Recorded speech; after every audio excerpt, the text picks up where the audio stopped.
getting better. Obviously, continuing to need to work on, defense and rebounding. But I think we showed ourselves what we can do if we continue to improve and continue to play the right way. Thanks, Coach. With that, we'll go to Justin Morgenstein, and then Mark Brennan, you're on deck. Hey, Jim. How you doing today? Great, Justin. How are you, buddy? I'm doing all right. After going through the schedule that you guys did last week, with 4 games in 6 days, what does it just mean to go back to a normal routine, just both physically and preparation-wise? Yeah, that's a great question. You know what it was? It was a little different. I think it was a little different for our guys. We talked a lot about making sure we had the right mental approach to coming back Monday. Because we've been, just like walk through game, walk through game, walk through. So to get back in a group, more so today, because of those 4 games in 7 days, we probably could have taken off Monday as well. Just had 2 days off to recover. But talking to the players and talking to Saz and Greg, our strength coach, we felt it was important to get back on the court after a full day off. But we really didn't have a full practice. It was more about, reviewing the game, getting on the floor, breaking down some of the things offensively and defensively, getting a lot of shots up, getting movement again. So today will be more of a traditional day before game practice, which we really haven't had in a while. So we'll see where we're at with that. Mark Brennan, let's come to you next, and then Adam Jardy, you're on deck. Thank you for your time today, Jim. Anytime, Mark. Hey, what can you tell us about Miles and his status? And can you address his impact on a game more than just offensively? Because he seems to be one of your more versatile defenders. And what do you lose when he's not there? Thank you. Yeah, the first thing with Miles, like I've been saying, it's really, we judge it day by day as he gets through treatment. He was out yesterday. He was able to shoot in all the drills with us yesterday. Today we're going to take a look at him before practice and see if we can give him some live stuff. And a decision will probably be made, tomorrow at shoot around, depending on where he's at after today's practice. Miles is one of our most experienced players. Miles played in a lot of big games for us, made a lot of big shots for us. Extremely well coached. Really knows how to play the game. So he's a big factor in what we can do. More so with depth too. Like we were kind of shorthanded with depth, and having Miles be able to play multiple positions is vital for us. So, I think once we get him back, hopefully we can continue to improve on what we're doing and add a veteran player to the mix. Adam Jardy, let's come to you, and then Nate Bauer, you're on deck. Hi, Jim. You've had your schedule this season disrupted, I think, as much as anybody in the league. And I just, from your viewpoint, what has it been like, I guess, working with the Big Ten, trying to get through all this? How do you think the league has handled just kind of having to deal with all the disruptions? Because obviously there's going to be, more teams are going to deal with this as the season goes on. There's certainly going to be more things coming. How have you seen the league just, I guess, try to help you get through this and figure out what's next? Well, I think the Big Ten and our administration, Lynn Holloran, they've been great. I mean, it's really been fluid, but there's been a great line of communication open. This is really unique, and it's really difficult. I mean, the sacrifices that everybody's made, the kids, the coaches, the trainers, and then the Big Ten office and our administration. Like, I'll be honest, we didn't really know we were playing Ohio State till around Sunday at, mid-afternoon, 12:30 maybe, by the time we figured it out, right? So I normally wake up Sunday and start working on the next opponent, and I couldn't do it. But you got to be fluid, you got to be flexible. But I thought the Big Ten has done a great job with it. Our administration has done a great job of it, and our players. I sent out a text message. Went out to dinner with my wife and my son after the game, and then saw all the news. So I kind of texted the players like, "Sit tight. Opponent's probably going to change." And really didn't get them the opponent. But that's the way the area is, right? That's why we have to do it. And fortunately, we're a really connected group. Our team is really connected.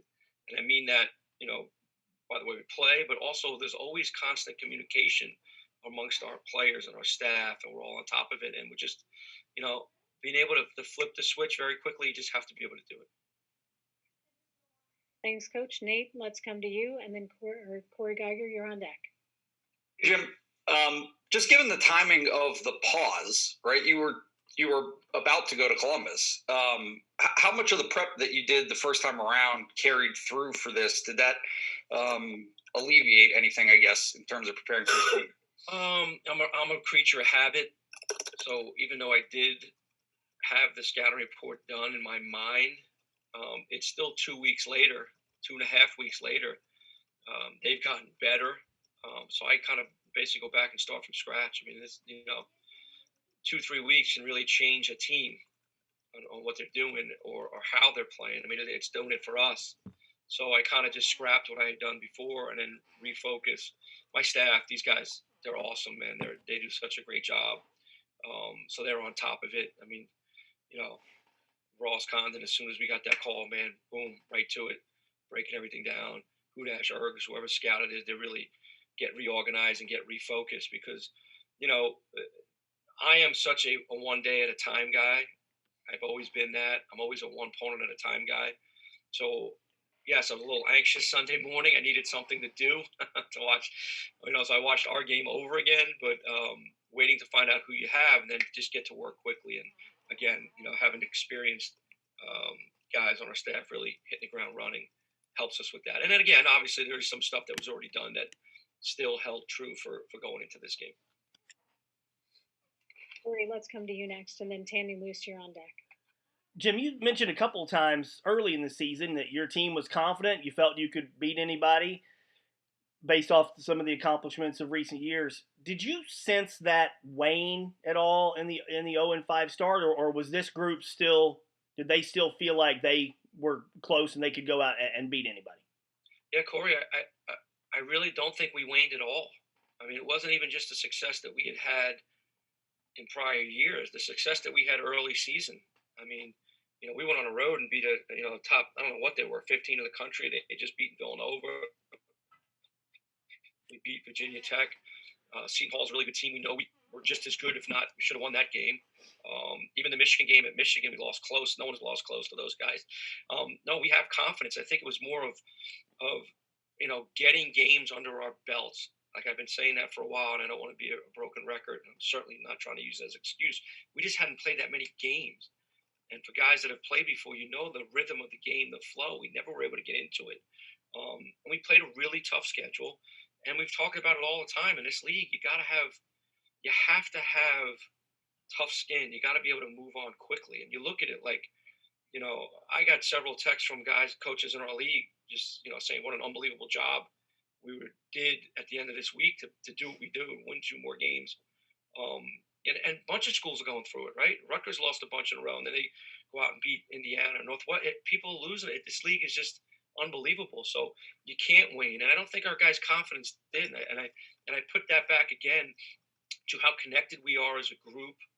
I think we have pretty good composure within this group, and we have unbelievable leadership with John and Jamari and these older guys. And I think, our message as a staff is, stay in the present, focus on getting better. And I think if we do that, we're going to continue to get some wins here. Thanks, Coach. Tandy Luce, let's come to you. Ben Jones, you're on deck. You are currently the last question, so now we've got one more from Corey. So let's go ahead and go to Tanyan, then Ben, and then Corey. Hi, Coach. Do you think that kind of your practices over this past couple of weeks have looked any different as far as like a team morale standpoint? I'm sure from like a player's perspective, it must have been great to come out of that stretch with your first 2 wins and just 2 wins in general. So do you think they kind of have a little bit more pep in their step and have more energy going forward into your schedule? Yeah, I mean, listen, wins, right? The coffee tastes better, the pizza tastes better, right? Everything is better. But like I said, man, our guys have been great. They've come out every day, same focus, same drive, same energy to practice and get better. Last week's practices were really, they were unique in the fact that they were walkthroughs. We come in, we shoot free throws, save our legs, walk through the opponent's stuff, and get going. So today's practice will be a real live practice, 1-day prep that we normally do. This time of year, you're not really going much more than an hour and 15 minutes. So we're going to get to that shortly here. But I expect it to be high energy. Our energy yesterday was fantastic. Our focus yesterday was fantastic. So hopefully we can keep that going. You're coming into February now. In a league like this, you really can't use much energy up in practice more than an hour or so, because these games that you play, they're so physical against really good teams. So we'll see where we're at today. Ben Jones, let's go to you, then Corey, and then Adam Jardy.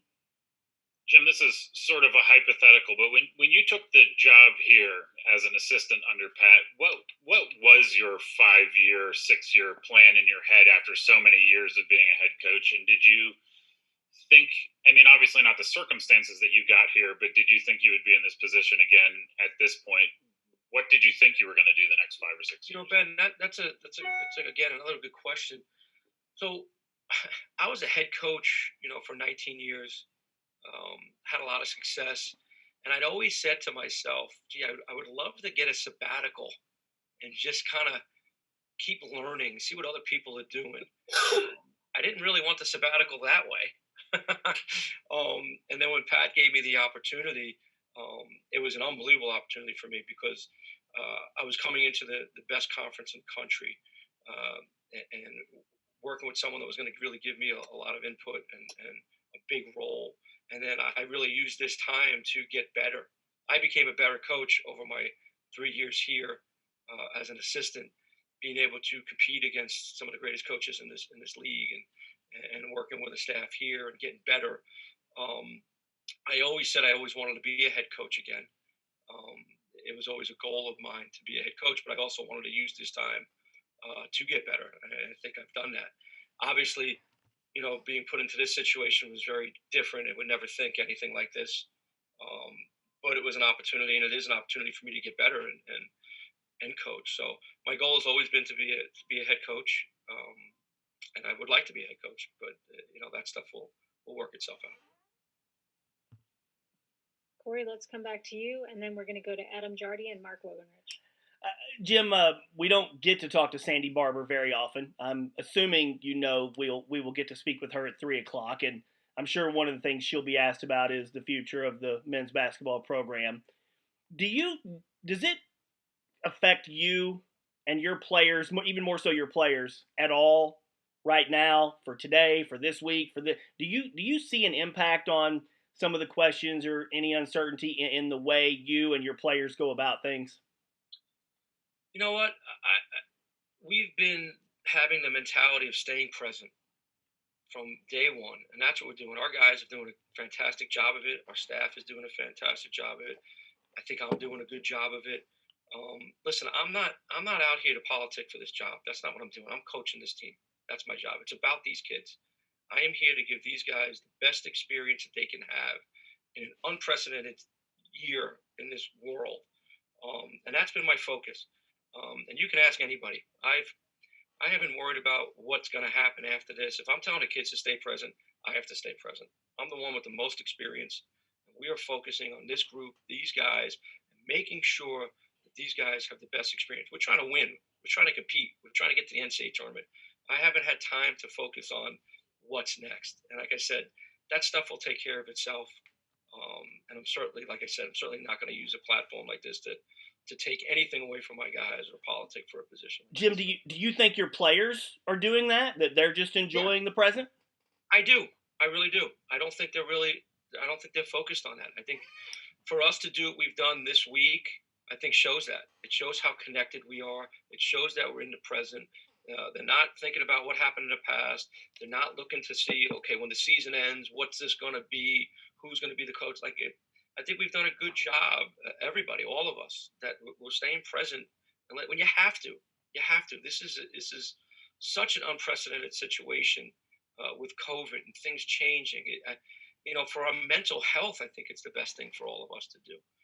And I think we've done a good job of it. And again, I go back to the leadership of John and Jamari and MJ and Miles and all these guys. We've done a really good job of being positive and staying connected and enjoying what we have right now, enjoying the ability to play basketball, enjoying the ability to play basketball with each other, right? Like this isn't a pro team. This is a college team.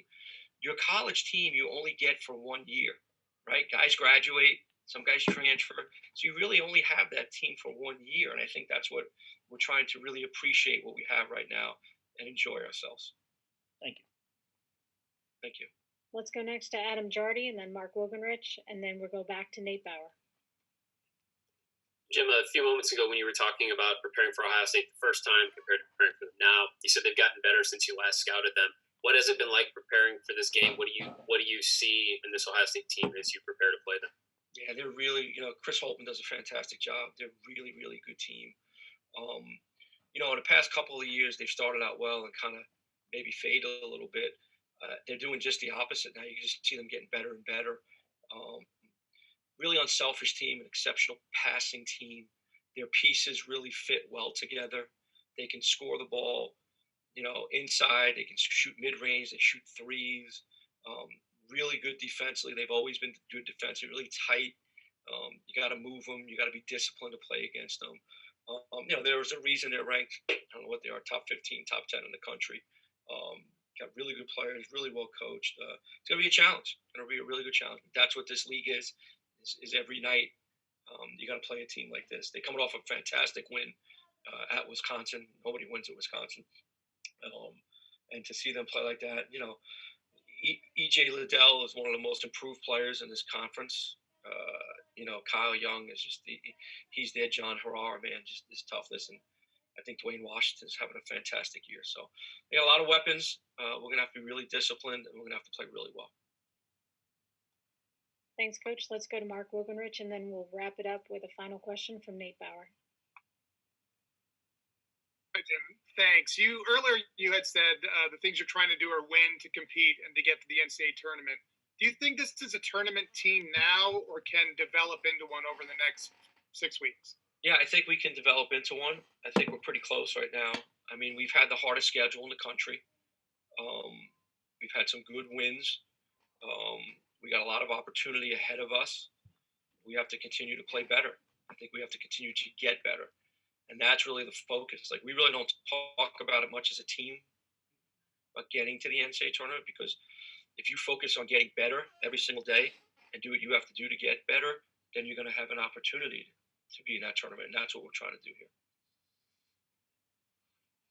Let's go to the final question from Nate Bauer. You just mentioned nobody wins at Wisconsin. What have you noticed about the home road? What have your impressions been of those different environments this year so far?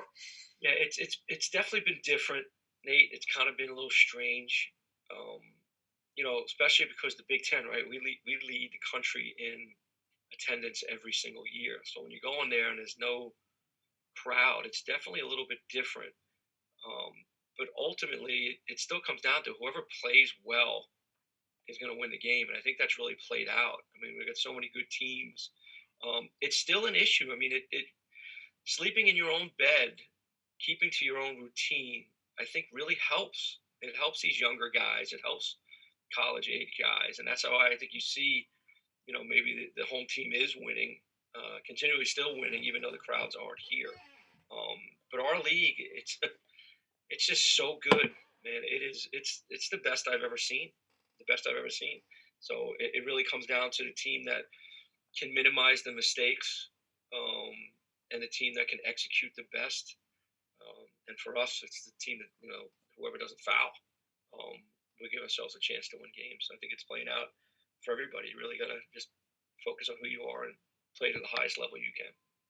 If I could follow real quick, is there any less pressure? You go into Cole and it's 17,000 people on top of you, like the players themselves. Have you noticed any difference?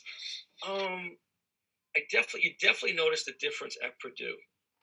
Because when you're at Purdue, everybody's right on top of you, and you notice that they just weren't right on top of you. But ultimately, when the ball gets thrown up, as a coach, I don't hear anything. I don't hear the sneakers squeak. I don't hear the fan yelling at me. You just don't. You're so focused. So, but maybe for the kids, it's a little bit different. Again, we've played on the road quite a bit too, right? Indiana, Purdue, Illinois, at Michigan. But again, I still think it's about the routine and the comfort of being at home in your own rims. Thanks. Thanks, Nate. Thanks, everybody. Thanks for being here. Coach Ferry, thank you for your time.